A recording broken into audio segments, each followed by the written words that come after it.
A dystopian future is upon us. Oh, God. All your top guitar manufacturers in the world are preparing for a world without Guitar Center. What are they going to do? What are we going to shit talk about? Find out here right now.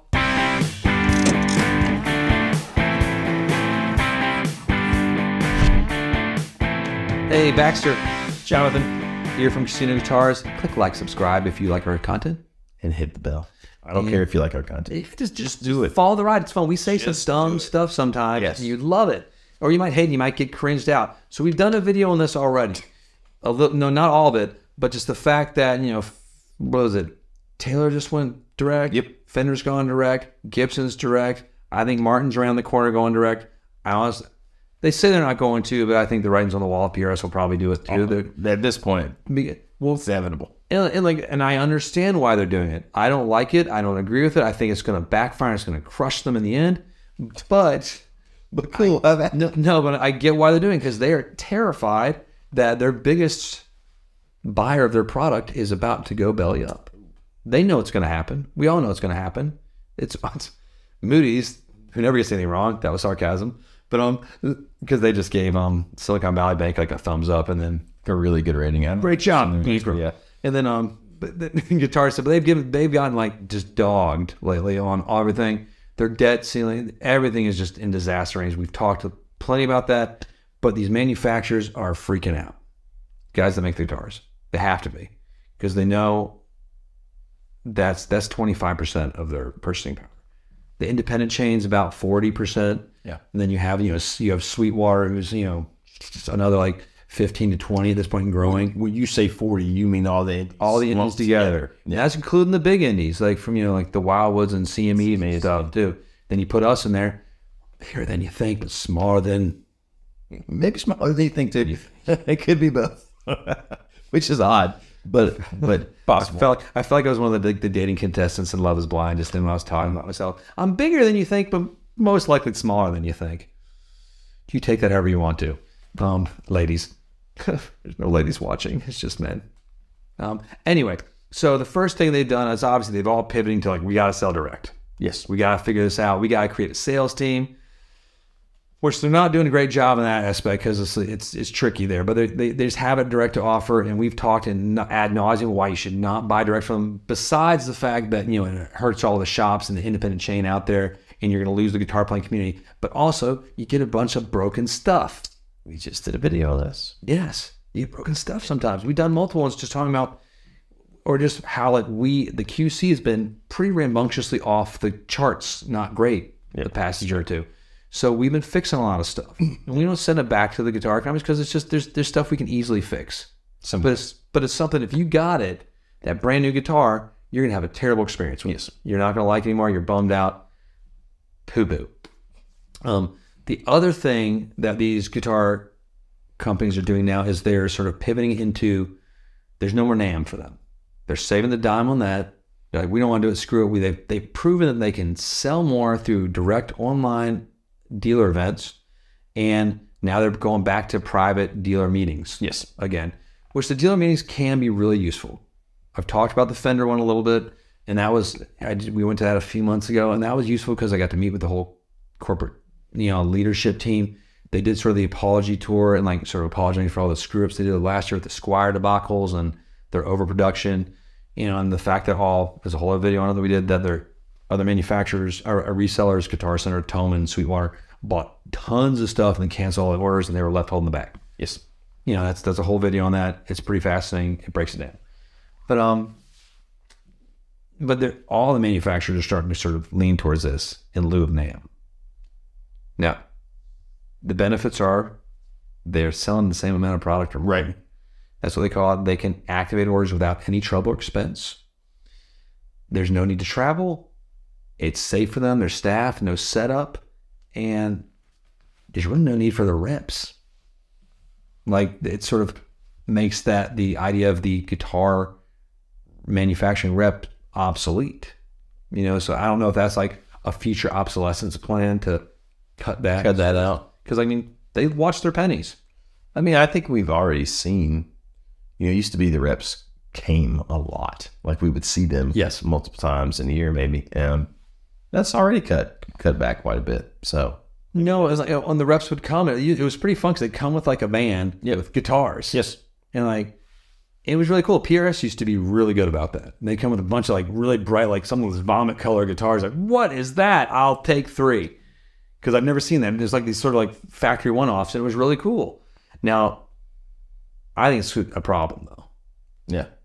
You think that's the road to ruin, huh? You're like not necessarily a good thing. Well, I mean, there's a whole, I mean, I talked about it in one of our other videos also, but I think the idea of like all these little separate manufacturing things, it's fun and it's neat. Sometimes it's useful, but there's multiple issues of why it's a problem. Right. So A is time. Yes. Time is our most valuable commodity. Like that's, we have this job that we love. Well, I mean, you love yours. I'm mostly miserable, but, right? Yeah. I mean, Right? Yeah, absolutely. Blink twice if you're in trouble. No, but it's like we're very busy in the shop usually. Yes. Unless we're just talking trash with our friends that come into the shop.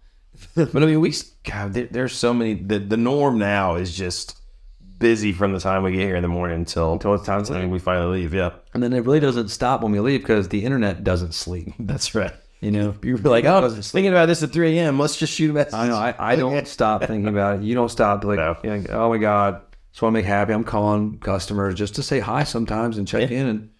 But it's tricky. So the breakdown in time when the things used to be at NAMM for the entire product release was pretty amazing. So this is a big push for like why NAMM is important for us as guitar shops too. Because we could go there in 4 days, that's including travel. We're going to meet with every manufacturer that we work with and possibly see more that we've never worked with. That's how we brought on Magnetone. Because I see them every year and I was like, God, I love those amps. God, I love those amps. One, we finally made the deal and it's awesome. I love the guys. Rod is a crushing guy at Magnetone. Awesome. He makes it fun. He does make it fun. And he cares and he works with you. But so the obsolescence of the reps is not maybe there yet when you do their job. But that's a big difference, right? Like it's just how the rep. No, like and he like and we things. and he like we got this exclusive run coming with them right now that came from him being persistent. Like, Bash, we gotta get some of these orders back on, not because you haven't done it. Like, I know what you guys can do with us, and I know we have. I'm like, we've been so busy, I've forgotten. And then he kept like, dude, where are you, Baxter? And he got me, and we finally came together, and we came up with this great idea. It's coming soon. Stay tuned. It's amazing. But I mean, he at least is very good at making us feel like he super cares. He super cares about his stuff being in our shop and about us succeeding. He wants, and I know we're nothing compared to Sweetwater. Yeah. Nothing. Like that's their biggest account, obviously. But we have this face here and we represent the brand, and like that's what we can do, and we make it our joy in our life. And we care about that, and I think he sort of gets that. Because at NAMM, like how NAMM basically breaks down for us is we take a team out there and we get all this stuff. It's super fun. I set appointments with all of our manufacturers, and I pretty much try to nail it out in the first day and a half. So I'm going from manufacturer to manufacturer. You and Derek and Sean will be running around, making content, seeing other stuff, also researching if there's any new guitars and cool toys we want to play with. Then day 2 is like shooting content and doing a few more manufacturers. And day 3, any wrap-up content we need to get done. And day 4, we're on the airplane. We've seen everybody we need to see for the entire year. You know, and it's fun. I see all of our friends because we like our reps. I love the other guitar shops in the industry that are like our shop friends. You know, there's so many out there. And we met some new ones. Like, meet them all the time, like those young cats in Florida. Can't remember the name of the shops. There's too many words. But they're in Orlando. They sell lots of cool used stuff and vintage things. They buy all sorts of cool things. That's where Sean got his little I'm so sorry. his ensemble chorus pedal. But no, this was Derek's idea too. When we were going to the Asheville Guitar Show, I think we were sort of like jamming. He's like, you know what they should do for NAMM? The manufacturers should rent a cruise ship. I'm not. Yeah, it sounds crazy, but bear with. Listen, manufacturers, guitar people, universe, get a cruise ship. And it's just for like the shops, unfortunately for this one, or people that want to spend a lot of money. But I think you pay for it all. You guys foot the bill. You get your top shops out there. The admission price is $100,000 in orders. Yeah. Which if you can't do that, you're probably, you're we need to rethink the business. But that's just at the NAM. You're gonna do some more through it because we're doing. I was gonna say we do that anyways. I mean, it's most big shops. But just do that. Like that. How much fun you got? You got everyone's captive. You get, it's like the Joe Bonamassa tour. You have like some of these great guitar players playing shows. Everybody's drinking. You get more orders with your reps or drinking with them, because that's the job of a rep as a functional alcoholic. God bless you, Clay, Jason, Frank, Donnie Rod, number one, Adventures with Donnie. Always add the OJ. I know, margarita with a splash of OJ added in there. It's like in Chris Bacon, they kind of drink, they smoke you under the table, right? Yeah. They call him Chris Smoky Smokes. They don't, but I just wanted to make that up because it's funny. He doesn't even do that. I just having a good time with him. But no, like, and he's turned out to be a really solid rep too. Yeah. Like more so than I thought originally. That guy, he impressed me. You know, I mean, he's still crushing it. After dealing with us for years, because we're obnoxious. That's true. No, because he was like, oh, the D20 authentic age, like that's going to be a thing or something. Like, awesome. And I was like, give me all of them. He's like, you don't have me. Like, I want them all. He's like, but he's working with me, because anything old and beat up, it's good. We like it. We enjoy it. No, but how cool would that be? A cruise ship pretty dark thing. Anyway, so also the importance of having it all happen at one time is sharing the message in a consistent, big explosion all at once. It's like when NAMM would always happen back in the old days, like all the NPIs, new product introductions, would happen, and there's everyone's watching. It's exciting, right? It's an exciting moment in the industry. There's this big energy, the trade shows. They've sort of pivoted now to where they're shipping things out, you know, to like YouTubers, giving out free guitars and yada, yada, yada. And it just sort of goes out the year. But then a lot of these NPIs are lost. Yeah. You know, like there's new products that are launched out there and nothing happens. We would definitely order more pieces when we do it in person. Absolutely. Because there's a magic there. You get excited about it, right? Like you're like, okay. And then you get behind that product and you help push it because you believe in it. Well, I mean, let's just say, like, I was at this Fender thing recently, and I sat down with my rep Frank, he's become a dear friend throughout this time. And he's like, hey man, like, I think you should do this. It would help me, and I would like it, and this would be great for your shop. And I'm like, I think X, Y, and Z would. Q and R would not. And he's like, awesome, I agree with you right there. That's a good point. And we come up with a plan, and it works well. And because we're doing it in person, it's a magic to selling in person that doesn't happen over when I see the dealer portal. And like, God, we had one, like the Fender dealer portal, we ordered 0. One of the events that happened. That's never happened. Because we weren't excited. When I go to NAMM, I'll walk through, it's like a toy store. I'm like a bing, bing, I'll take that, that, and that, and that. Now, it's problematically too when we're not getting the inventory. Right. You know, and that became an issue with like, I guess PRS has had that issue. You know, I just saw, like, Derek just pulled it up to me earlier, right before we started shooting. He's like, hey, there's a guitar that we got an invoice for from 2021, from early 20, like I think January 2021. Just invoice that's shipping this way. I don't know what it is because I can't read the PRS SKU charts. It's so confusing. But I mean, we're not talking about a crazy like custom. It's a core thing. It's just a core piece. Core piece. I don't know what it is. It's a core. It's not a private stock. It's nothing off the shelf order. That's crazy.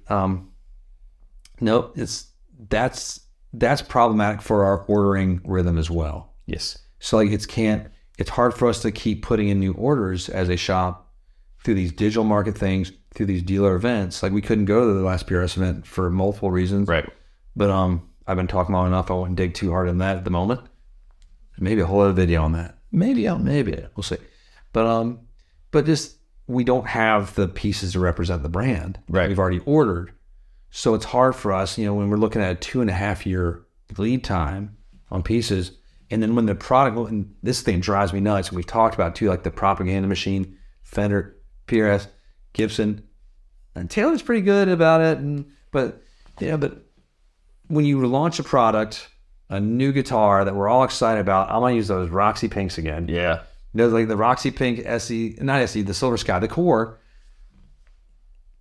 and we don't see them. No. We sell them all. And no one's excited about something ever seen. And a lot of my shop friends have pre-orders out the wumpus. That's a new word for your fanny pack. Out the wumpus. And I know they have to cancel. Now, this has happened from my guys on the East Coast all the way to the West Coast that I know. The overseas guys, I think the guys I know got theirs handled to them But I mean, maybe there's a different facilitation for that. I don't know how it works. But that's the thing that drives us nuts. Well, the problem with that, a huge problem with that is that, you know, someone pre-orders a guitar like that and then you can't deliver it to them. Well, they're not upset, but that's probably a lost customer for our shop. Not necessarily for PRS, but for us. No, because they'll buy the PRS from someone else, but we've disappointed them in our ability to deliver. And I get that, like, certain manufacturers have certain obligations to their biggest resellers, our Guitar Center, that they have to fulfill first, sort of. But I don't know. Should be some plan. We're pretty loud and squawky. Yeah, I mean, I say don't do the PR until the guitars are built. yes, like have them in a friggin' warehouse somewhere. At least the first. I'm like, well, we can't do that. I'm like, yeah, you can. I mean, most manufacturers have learned that rhythm. Like they're not. They're gonna let us know what's coming. They're gonna do the PR once those guitars are actually in production. That's just how production works. And I mean, I think they would sell more. They'd have a steady supply going. They could keep that sort of hype train going. Like, that's not even a hype train, just the buzz. Just keep the momentum. I get excited. I wanted a Roxy Pink too. I still kind of do because I just like pink. Yeah. You know, it's just a weird thing. They are really pretty when you see them in person. But also the idea is that it's not just losing the customer. It's not losing the sale. That's one thing. It's not losing like a lifelong customer with us. It's mainly alienating and possibly reconfirming the negative attitudes some folks have towards our business that we're in. Yes. You know, like a lot of people are intimidated to go into guitar shops. They're intimidated to place those orders. True. They're still that whole sort of bro guy code world of what they think the guitar shops are. Fortunately, we're all a bunch of wussies. Sure. But no, and that's the part that sort of resonates longer. That is upsetting. You know, reinforces some of those negative ideas. And also, it goes back to what I sort of mentioned earlier. It leads towards an obsolescence of the guitar rep. You know, which I don't want to see that happen. I like these people. They've been helpful in my business and in your business and in all of our lives, like when they do their jobs. But then it's not, and I don't know if it's their fault or whose fault it is in the chain when, you know, the things we order to sell and to grow our business, we have a good plan. It doesn't deliver. It's all come. Yeah. You know, it's like it happens. Like, and so, you know, I know everyone during the plague times had a hard time keeping up with production because everything was on fire. 2021's this anomaly, but it's tricky, and we want to see the industry remain, but it's going to change. And we've talked about they're going to all do this whole thing where they go direct. The NAMM show is going to disappear for a while, and the way it's been, I think the opposite needs to happen. NAMM show needs to come back with, like, you know, Ed Sheeran and Taylor Swift dressed as clowns. Fireworks. That happened recently. That's what I'm referencing. Ed Sheeran dressed as a clown on one Taylor Swift's concerts. She didn't know it. And he pops in during the show and she like loses her mind for a little bit, like as much as Taylor Swift does.